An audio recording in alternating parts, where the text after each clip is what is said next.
5월달 가정의 달 우리 말씀이 시리즈가 계속되고 있습니다. 지난 3주 동안은 구약의 말씀을 가지고 우리 가정의 또 비밀 또 원형에 대해서 우리가 살펴보았다면 이제 남은 2주 동안에는 구체적인 가정 생활에 대해서 한번 영적으로 진단해 보고자 합니다. 오늘은 신약에 있는 에베소서 5장 21절에서 6장 4절에 있는 말씀을 가지고 주의 말씀을 살펴보기를 원합니다. 모든 요리에는 레시피가 들어가죠. 레시피라는 것은 표준이고 기준이고 원리이죠. 요리를 해먹는 방식과 취향이야 본인의 각자의 입맛에 따라서 할 수 있지만 어떤 기준과 표준을 넘어서게 되면 이 기준에 미달되는 요리의 결과가 나오게 됩니다. 따라서 요리의 레시피는 요리의 그 권위자가 기준을 만들고 우리에게 제공하는 거죠. 가정도 마찬가지입니다. 하나님께서 신구약 성경 66권을 통해서 사람이 만들지 않는 제도, 기관이 2개가 있는데 다른 모든 기관과 제도들은 사람의 문화 명령에 따라서 만들어지고 지음을 받았지만 가정과 교회만큼은 사람의 원리와 생각대로 이루어지는 것이 아니라 하나님께서 창조하셨고 디자인하셨기 때문에 하나님의 의도하신 그 원리대로 이 가정과 교회는 돌아갈 수밖에 없습니다. 인류 역사상 아무리 교회를 박해하고 없애버리려고 했고 가정의 제도를 파괴시키려 했지만 없어지기는커녕 더 생육하고 번성하여 땅에 충만했던 것이 이 성경에 나오는 가정과 교회의 제도입니다. 그런데 놀라운 것은 가정을 보면 교회가 나타나고 교회를 보면 가정이 친밀함이 나타난다는 거죠. 그 이유는 하나님께서 그런 의도를 가지고 창조하셨기 때문에 그런 거예요. 문제 많은 교회를 가면 문제 많은 가정의 모습이 나타나고 건강한 가정의 모습을 보면 교회의 건강한 모습이 반영되어 나타나게 된다는 거예요. 왜냐하면 하나님께서 창조하신 그 원료, 진료가 DNA가 동일하기 때문이다라는 거예요. 그래서 가장 성경에서 말씀하시는 가정의 모습과 교회의 이상적인 모습은 둘 다 천국의 모형을 우리에게 보여주고 있기 때문에 가정 같은 교회가 가장 건강한 교회이고 교회 같은 가정이 가장 건강한 이상적인 모습이라는 거예요. 어떤 목사님이 목회를 훌륭하게 하시는 목사님이신데 어느 날 시무 중에 전화를 받았어요. 그 전화의 내용은 어떤 교회가 창립 70주년을 맞이해서 우리나라의 굉장히 유명한 교회인데 대형 교회죠. 검토 결과 목사님의 그 말씀이 우리 많은 성도들에게 꼭 필요한 말씀이니까 오셔서 신앙 사경회를 취지에 맞게끔 해주셨으면 좋겠습니다라고 정중하게 부탁을 했는데 목사님은 이런 제하에 그날은 제가 선약이 있어서 말씀을 전하러 갈 수가 없네요. 죄송합니다. 그리고 전화를 끊었답니다. 그런데 그 전화에 발신했던 그 교회에서 다시 전화를 걸어가지고 목사님, 저희 교회가 성도가 굉장히 많고 이 사경회에 참여하시는 성도들이 10,000명이 넘는데 역사적인 날이고 의미 있는 날이니까 목사님이 꼭 와주셔야 될 것 같습니다. 혹시 그 선약을 취소하고 올 수 없나요? 그랬더니 목사님이 이렇게 대답했다고 합니다. 절대로 갈 수가 없습니다. 왜냐하면 이 선약은 너무나 저에게 소중하기 때문에 그렇습니다. 재차 물어봤대요. 그 선약 하시는 분들은 소그룹이 몇 명이나 됩니까? 그랬더니 2명입니다. 제 자녀들과의 약속이기 때문에 제가 약속을 바꿀 수가 없습니다. 그리고 덧붙여서 말했대요.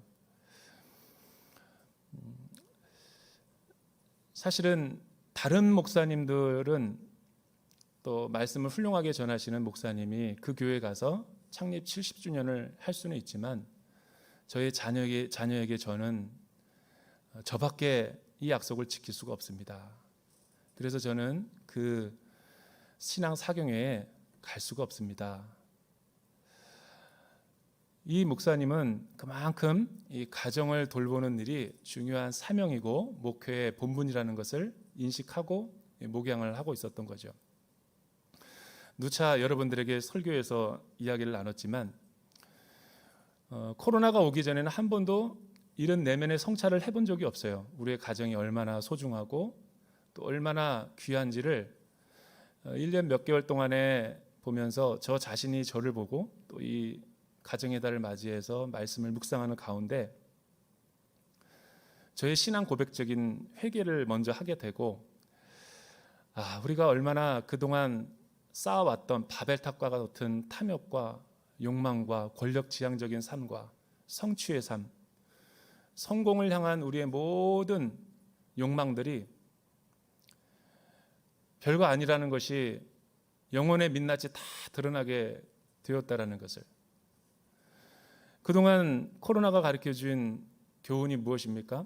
우리가 추구한 모든 물질과 성공, 우리가 이루어놓은 업적은 가정을 희생하고 배우자와 자녀들을 희생하고 우리가 일구어놓은 결과라는 것을 부인할 사람은 없을 거예요. 이 나라 민족의 성장의 그늘 뒤에 이면에 보면 자녀들이 울고 있고 가정이 울고 있다는 것을 부인할 사람은 아무도 없다라는 거예요. 우리는 분주하고 바쁜 일이 있으면 가정일을, 아내와의 약속을 아무것도 아닌 것처럼 지워버리고 밖으로 나아갈 때가 참 많이 있다라는 거예요. 그런 시대에 살아가는 현대인들에게 하나님께서 주는 경종이자 메시지가 저는 코로나 사건이라고 봐요. 하나님은 코로나를 통해서 가정으로 돌아가라고 말씀하는 거예요. 가정이 살아야지 교회가 살고 교회가 살아야지 하나님의 나라가 세워지기 때문에 그런 거예요. 안타깝게도 저 자신을 비롯해서 우리 교회를 묵상해 봤어요. 한국 교회는 세계 유래사 기독교사에 찾아볼 수 없을 만큼 눈부신 성장과 부흥과 폭발적인 이 숫자를 자랑했어요. 오랫동안 모이지 못하고 만나지 못하고 함께하지 못하는 친교 가운데 우리가 느끼게 된 것은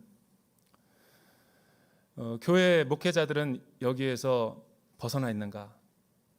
전혀 벗어나 있지 않아요. 제가 교회사를 보면 내가 그동안 추구하고 닮고 싶었고 배우고 싶었던 목사님들의 목회, 성역, 또 우리가 알기에 너무나 훌륭한 목사님, 선교사님이라고 알려진 모든 분들의 가정의 문제를 들여다보면 예외 없이 아픈 손가락이 있고 가정에 그늘이 있어요.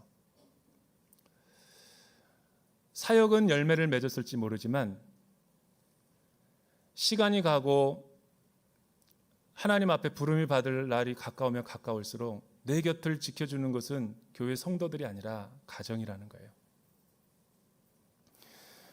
어두운 단면이고 우리의 어두운 그림자죠. 그동안 우리가 자랑했고 열매라고 추켜 세웠고 그동안 우리가 성공을 신화를 썼던 모든 것들을 늘어나 보면 다 가정에 희생이 있었던 거예요. 그것을 마치 자기가 잘한 것처럼 드러내고 가정은 희생시키기 때문에 기후의 역습처럼 탐욕과 욕망으로 우리가 환경 파괴를 했기 때문에 그 대가를 우리가 다 지금 고스란히 받는 것처럼 인생의 말년에 성공했던 모든 사람들의 그림자는 나와 함께 할 수 있는 가족이 없는 거예요.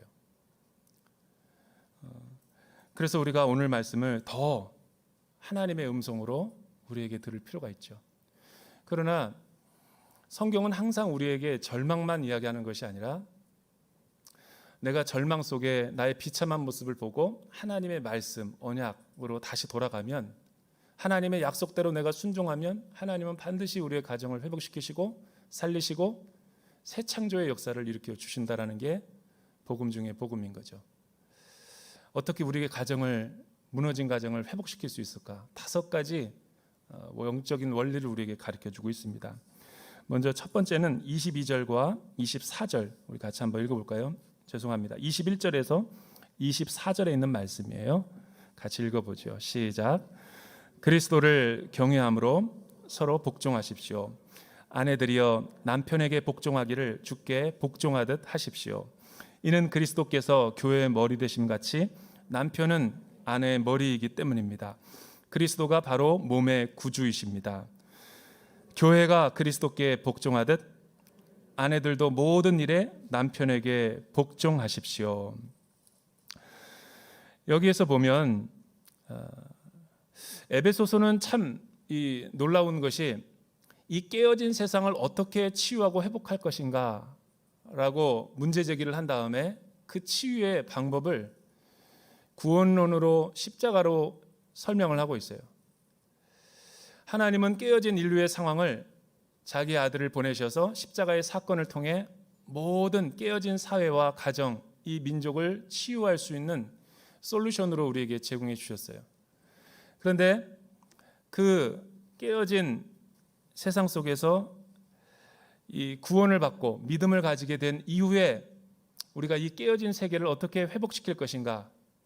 그리스도를 경외함으로 우리 주 안에서 우리 무너진 가정, 무너진 재단을 회복하는 방법을 5가지로 소개시켜 주고 있는데, 첫 번째는 아내들에게 먼저 새 계명을 우리에게 말하는 거예요. 남편에게 복종하십시오라는 거예요. 이 말을 얼핏 들으면 여성들은 굉장히 기분이 안 좋아져요. 여러분 지금 표정 봐도 그래요. 여성들은 굉장히 가부장적인 고대 세계관이 반영된 말씀 아닌가. 왜냐하면 이 당시 그레코 로마 1세기 상황을 보면 로마 세계에서의 가장 최고의 미덕은 뭐냐면 남자들이 힘이 있어야 돼요. 힘이라는 것은 권력도 있어야 되고 물질도 있어야 되고 경제적인 능력도 있어야 되고, 그리고 많은 사람들 위해서 존경과 사랑을 받는 남자와 그런 남편상이 최고의 신랑감 후보였다는 거예요. 오늘날과 별과 다르지 않죠. 좋은 스펙, 좋은 외모, 좋은 가문, 또 좋은 이 경제적인 기반이 된 사람이 신랑감 후보 1위라는 거예요. 그런데 이 로마 시대에 예속되어서 살아가는 사람들에게 1세기로 가면은 이 남자들이 얼마나 권력지향적이고 욕망의 삶을 살았는지 가정을 하찮게 여겼어요. 특히 여성, 어린 자녀들, 오직 자기의 성공, 출세 이런 욕망만을 추구하며 살던 사람이 로마의 남성들이에요. 그렇지 않아도 예수 믿기 전에 이런 삶을 살다 왔는데 예수 믿고 나서 믿음 안에 있는데 주님께서 우리에게 주는 새 창조의 계명이 뭐냐면 남편에게 복종하라는 거예요. 그래서 복종도 로마 시대 때 사용하던 군사용어를 쓰고 있어요. 순종도 아니고 복종하라고 그래요. 그러니까 여성들은 마음문이 닫히는 거예요. 그런데 바울이 이렇게 복음을 해석할 리가 없죠. 바울은 로마 세계를 전복시키기 원하지 않았어요. 그렇다고 로마 사회의 제도에 순응하는 것이 영적이다라고 이야기하지도 않아요. 차이점이 뭐냐면 남편에게 복종하되 그 남편이 비인격적이고 비인간적이고 자기를 학대하는 남편이라 할지라도, 자녀들의 관심이 없는 무책임한 남편이라 할지라도 그 남편 때문에 순복하고 복종하라는 게 아니에요.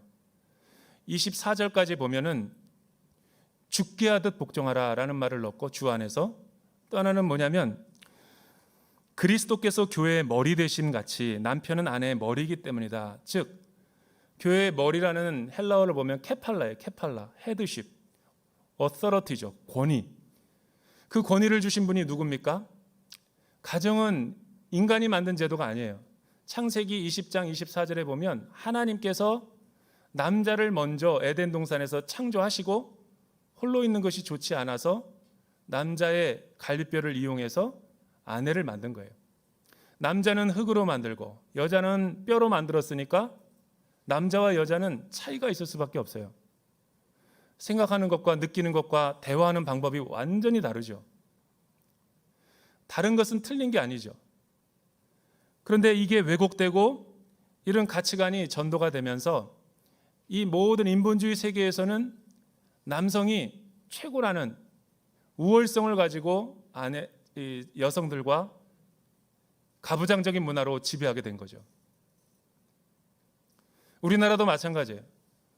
우리나라는 효도하는 충효 사상과 또 유교 지배적인 사회다 보니까 가정과 부모와 남자를 중심으로 한 가부장적 세계를 만들었기 때문에 효도는 무조건 며느리가 해야 되는 거고,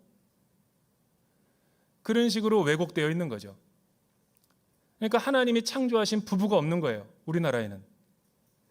우리나라가 갈등이 일어나는 이유는 결혼을 해서 떠나야지 독립적인 부부 연합 관계와 진정한 가정의 모습이 회복이 되는데 늘 부모의 정서적으로 또 세상적인 여러 가지 사회제도 때문에 구속되어 있다 보니까 성경적인 창조 원리를 따라하지 않는 거예요. 바울은 이 점에 착안해서 명령하는 거죠. 그 남편이 아무리 술 먹고 폭행하고 학대하고 비인격적인 남자, 사랑을 못 느끼는 남자라 할지라도 믿음을 갖고 주 안에서 오게 되었으면 모든 여성들이여 아내들이여 그 남자를 보고 복종하는 게 아니라 그 남자에게 권위를 주시고 언약적 머리와 대표가 되게 하신 창조의 주님을 바라보고 복종하라는 거예요. 이럴 때는 아멘 한번 해도 되는데 아멘이 안 나와요. 두 번째는 남편들이죠. 이것만 보더라도 페미니즘 주의자들과 여성 인권을 주장하는 사람들의 견해가 잘못됐다는 걸 알 수 있죠. 여성들에게만 주는 것 같지만 사실은 아니에요. 남자들에게 주는데 어떤 계명을 주는지 더 무거운 짐을 줍니다. 여러분 25절에서 28절 우리 같이 한번 읽어보죠. 시작. 남편들이여 아내 사랑하기를 그리스도께서 교회를 사랑하시고 교회를 위해 자신을 내어주심 같이 하십시오. 그리스도께서 이렇게 하신 것은 말씀을 통해 교회를 물로 씻어 깨끗하게 해서 거룩하게 하시고 티나 주름이나 다른 지저분한 것들이 없이 교회를 자기 앞에서 영광스러운 모습으로 서도록 해서 오직 거룩하고 흠이 없게 하기 위한 것입니다. 이와 같이 남편들도 자기 아내 사랑하기를 자기 몸을 사랑하듯이 해야 합니다. 자기 아내를 사랑하는 것은 바로 자신을 사랑하는 것입니다. 남자들에게는 어떤 명령을 주고 있습니까? 남편들에게는 아내를 자기 몸처럼 사랑해야 된다. 자기 몸처럼 불살라서 사랑해야 된다. 자기 생명을 초계처럼 여기고 자기에게 아내로 주신 그 하나님의 명령을 받들어서 사랑해야 된다는 거예요. 이 당시 로마의 시대에 타락한 여성들을 보면 사치와 향락, 부패와 남성 편력이 있어서 늘 사회에 문제가 바로 여성들에 의해서 일어났어요. 이간질시키고 말을 옮기고 그리고 이 세상의 모든 여성들이 건강한 여성상을 갖고 있는 것이 아니죠. 결혼해서 자녀를 잘 양육해야 되는데 양육도 안 하고 가사일도 안 하고 계속 쇼핑하는 거 좋아하고 계속 마실 나가는 거 좋아하고 그리고 모여가지고 소곤소곤 되는 게 그렇게 건강한 내용들이 아니에요.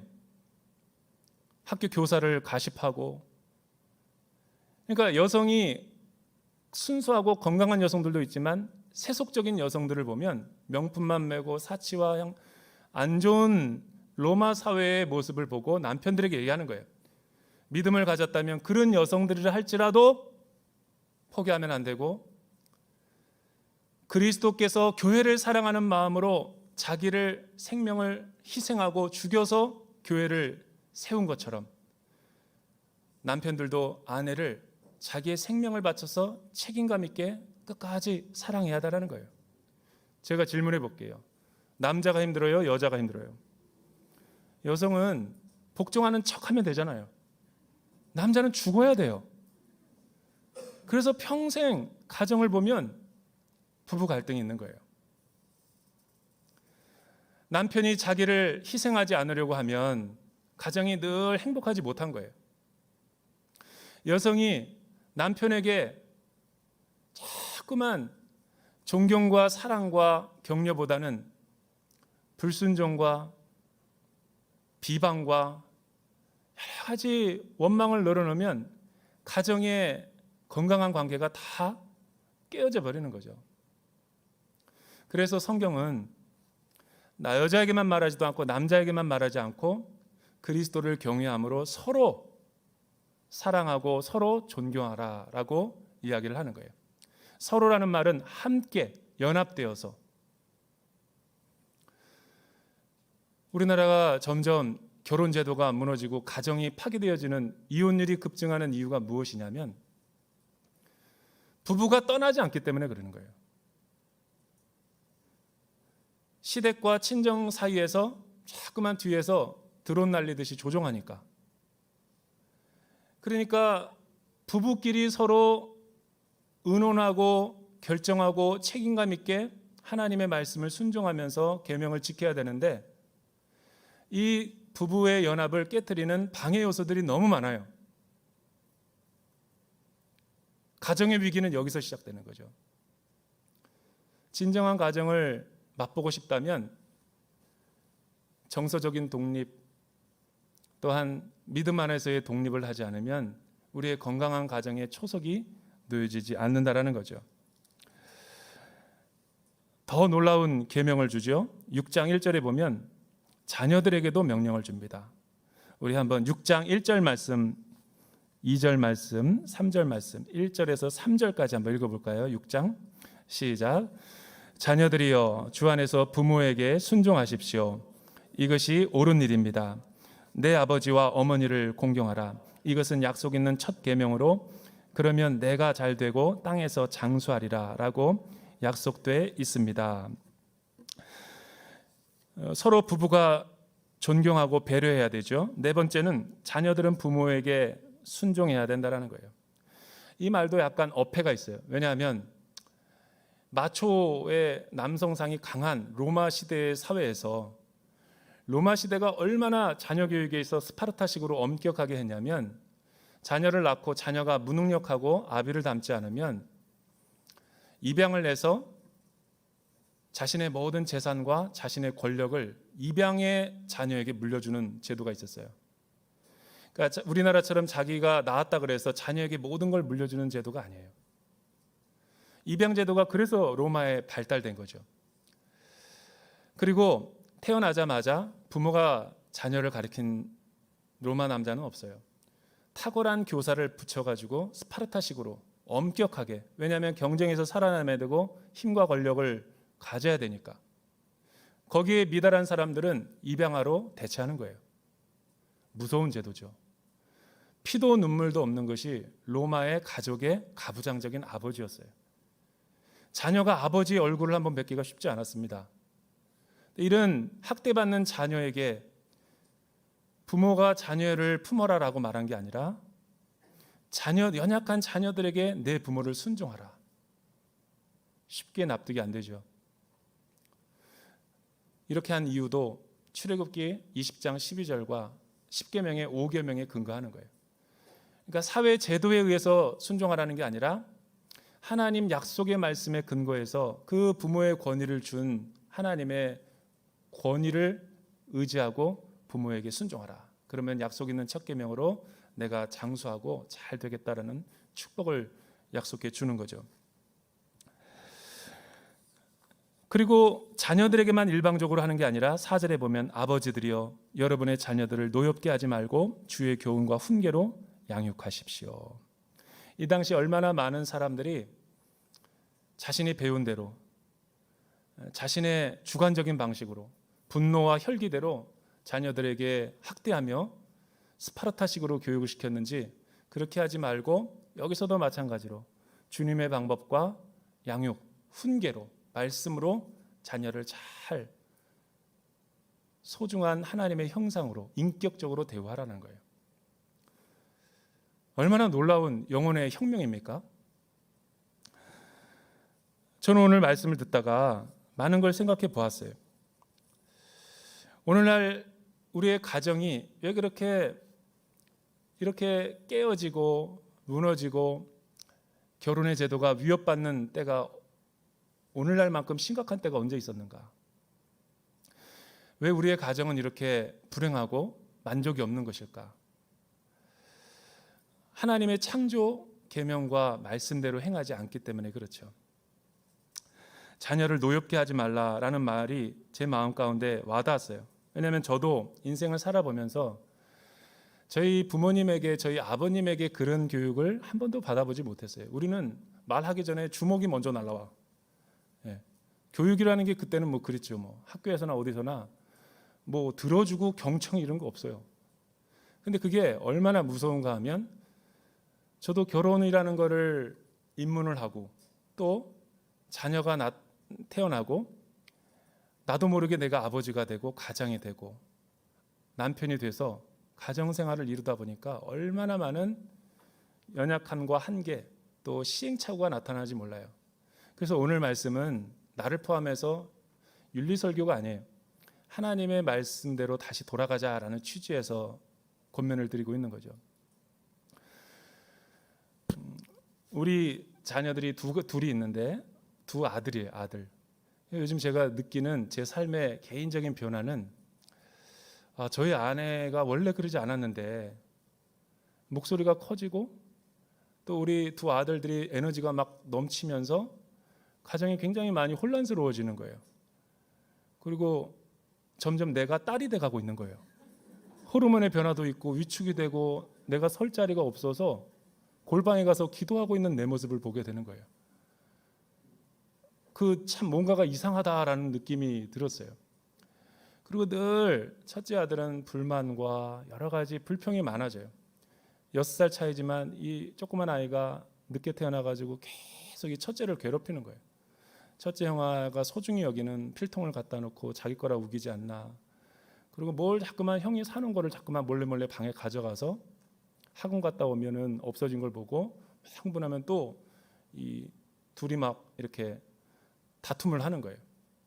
그러면 제가 그때 중재가 돼서 아버지니까 가정을 다스려야 되니까 제가 아이의 이야기를 들어주는 이 스타일이 보니까 저희 아버지의 모습이 그대로 제가 나타나게 돼서 저도 모르게 소름이 끼치는 거예요.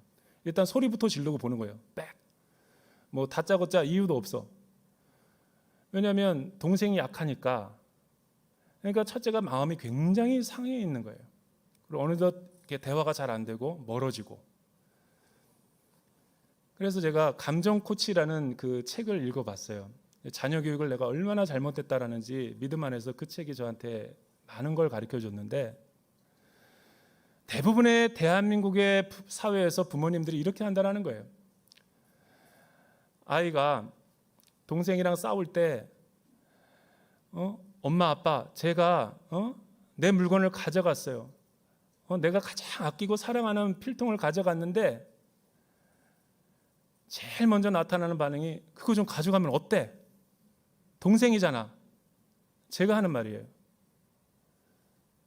이 아이는 마음이 다쳐버리고 자존감에 상처를 입는 거예요. 늘 우리는 이런 식으로 자녀를 대한 거예요. 이게 자녀를 분노하게 만들고 지금은 힘이 없으니까 여러분들 손 안에 있지만 자녀가 커가고 등치가 커가고 독립하면 멀어지는 거예요.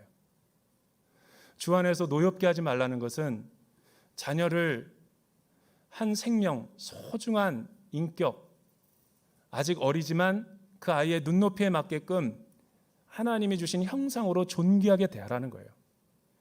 그러면서 이 방법을 제시하는 거죠. 그 아이의 이야기를 객관적으로 들어줘야 된다는 거예요. 무엇이 문제인지. 얘가 내 사랑하는 애착이 있는 필통을 가져가서 들어줘야 되는 거예요. 경청하지 않으면 문제의 본질을 모르고 회피하거나 축소하거나 다른 문제로 전환시켜서 그 아이에게 더 많은 상처를 주는 거예요. 뭐 어때서 윽박지로 가서 딸기 먹어, 밥 먹어. 밥 먹는 것과 딸기 먹는 것과 얘가 아끼는 필통 잃어버린 것과는 전혀 상관없는데 그렇게 윽박지르면서 애가 마음문이 닫히는 거죠. 그런데 감정 코치형, 주의 말씀으로 인격으로 대하는 부모들은 들어주는 거예요. 아, 그랬구나. 인정을 해줘야 된다는 거예요. 들어주고. 너 소중한 필통을 동생이 가져갔으니까 네 마음이 얼마나 속이 상하겠니? 그리고 아빠가, 엄마가 나라도 기분이 나쁘겠다. 공감을 해주라는 거예요. 그리고 감정으로 그렇게 아이가 소리 지르는 거를 감정은 틀리고 옳은 게 없어요. 일단은 지지해 줘야 된다는 거예요. 잘못했네. 속상했겠구나. 그러면 그때 부모와 그 아이의 간에 라포가 형성이 된다는 거예요. 신뢰가 생긴다는 거죠. 왜 부모의 말을 자녀들이 안 듣습니까? 대화가 안 되니까. 그리고 어디 가서 대화합니까? PC방에 가서 알지도 못하는 불량부 형들한테 다 말하는 거예요. 친구들한테는 다 말하면서 부모들은 자기 자녀가 뭐 하고 있는지 몰라. 그 부모가 대화하는 방법이 주의 말씀과 훈육이 아니라, 영적인 것이 아니라 자기가 배운 대로. 저도 그랬어요. 이게 옳은 방법이 아니구나라는 것을 정말 심각하게 제가 회개하고 새벽 기도 때 회개했던 적이 있어요. 내가 바뀌어야 되겠구나. 그래서 내가 기도하면서, 주님, 제가 오늘부터 우리 집에 딸이 되겠습니다. 말도 많이 하고 소통도 많이 하고 필요한 게 뭔지, 아내도 얼마나 이 육아 때문에 힘들었을까. 그래서 우리 집에는 휴가 제도가 있어요. 아내 육아 휴가 제도. 그리고 아이들이랑 같이 소통하기 위해서 우리가 최대한대로 그 아이들처럼 성육화되지 않는 이상 아이들은 가정의 행복을 못 느껴요. 그런데 아이들이 행복을 못 느끼는 것에 그치면 다행인데, 부모는 아이들의 거울이죠. 부모가 100마디로 애들에게 잔소리해봐요. 안 듣습니다. 그러나 거울처럼 투사를 시켜주고 반영을 시켜주고 보여주면 됩니다. 부부가 서로 사랑하고, 부부가 맨날 싸우니까 자녀들도 싸우는 거죠. 회개하게 되는 거예요. 말투를 조심해야 되겠다. 아내를 존중하고 또 남편을 하나님의 형상대로 존귀하게 권위를 인정하고, 이런 모습을, 거울이 무슨 말을 합니까?